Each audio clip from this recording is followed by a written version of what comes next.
Morning pricks, it is another beautiful morning here in the bush.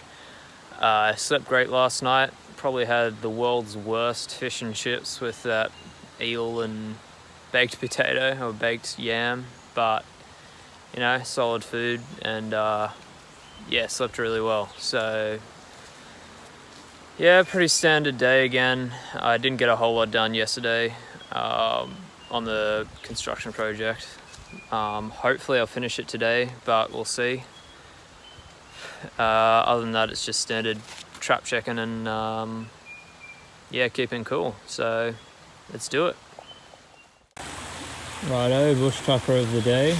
Not exactly sure why it's here, because it's meant to be a coastal plant, but maybe a bat carried a fruit or something. Anyway, that is the pandemus tree, the pandemus palm or corkscrew palm.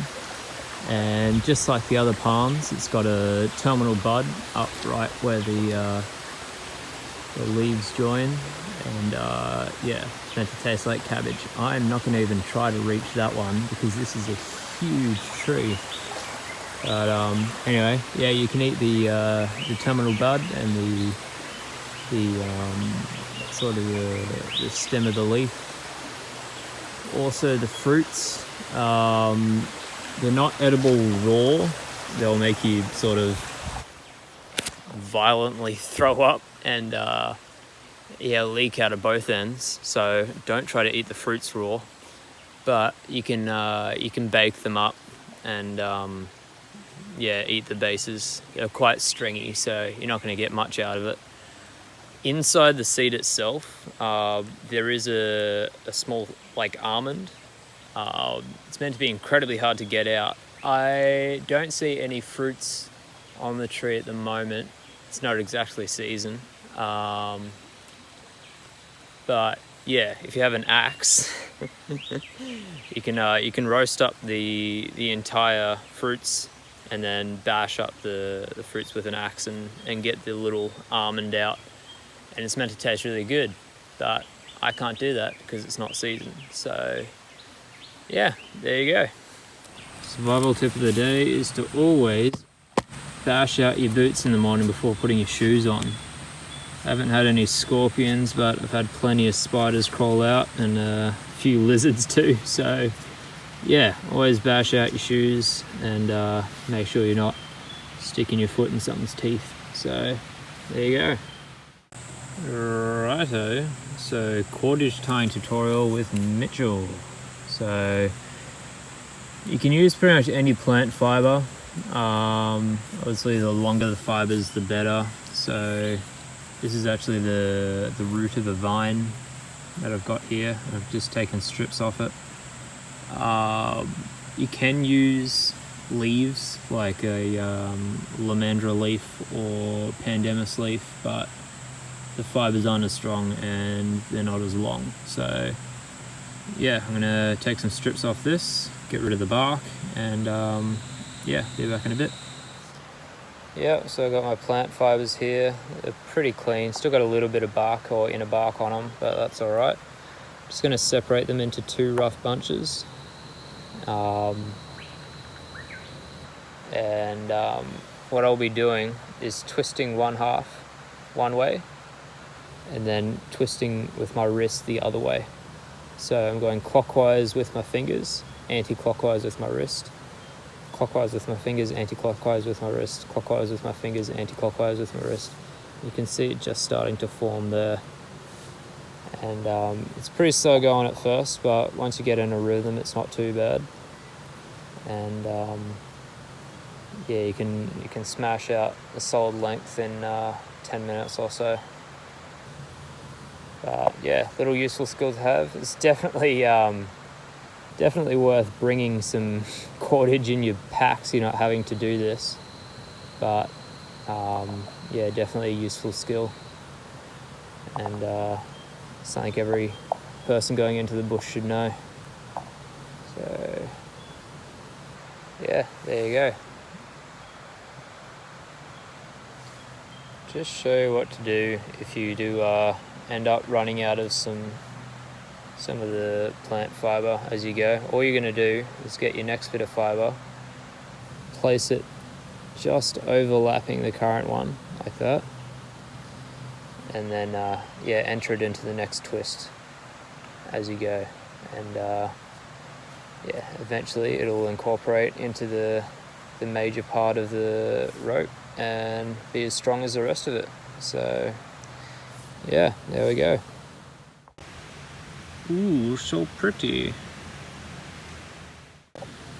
Now the rope you make is actually going to be very strong. This is some stuff that I made maybe 3 days ago, and it's still relatively flexible. You do sort of want to use it reasonably fast because it will the sap in it will dry up. It'll still stay strong, but it won't be as flexible. But yeah, that's about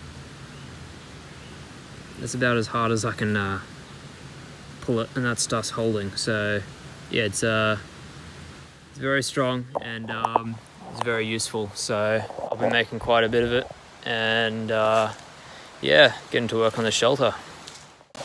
Dun dun dun dun dun dun dun dun dun dun dun dun.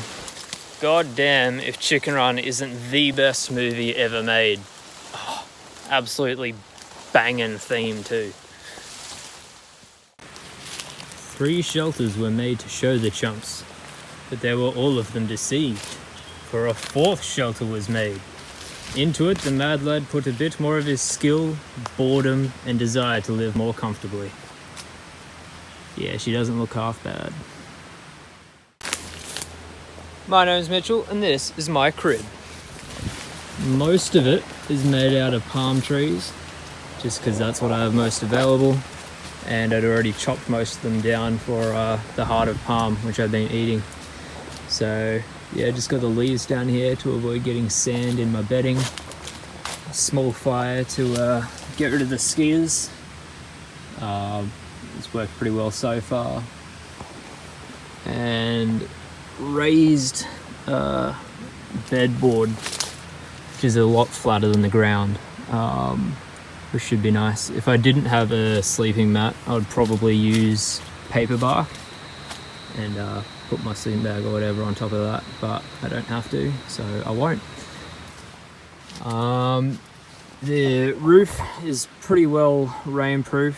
There are holes obviously, but the direction the rain will be coming from, none of it should hit me, and I've got pretty good canopy cover anyway, so I should stay pretty dry. I'll keep my bags and stuff under here, and yeah, it's looking pretty damn solid. I might add a door later, but it's not really necessary. The sides are pretty open anyway. Yeah, so really happy how it turned out. Bit of a rush job, but I'm only here for another week, so I didn't want to put a ridiculous amount of energy into making it. So yeah, pretty happy with it, and we'll see how she goes. Was good. Just cooked up a bush turkey that I caught in one of my snares, and I'll just give you my reaction to trying it. So here we go.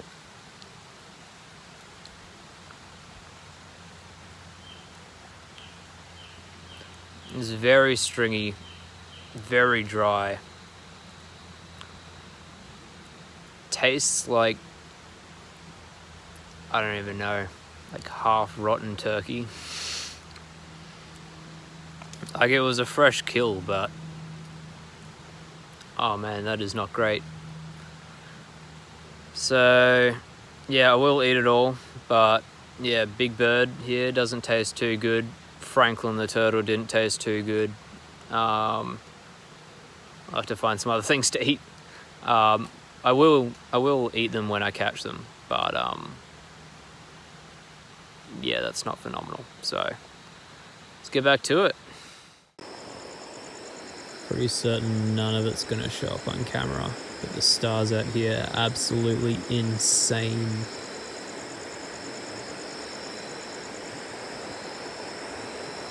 Starry-eyed. Goddamn, Ellie Goulding put out some bangers. Starry-eyed was an absolute tune, can't tell me it wasn't.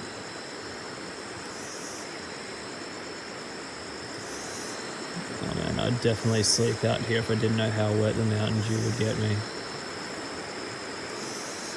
God, that's a disgusting drink. Fizzy antifreeze.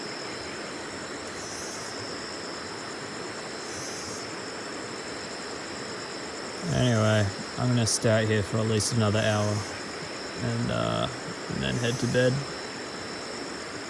Guess I'll see you tomorrow.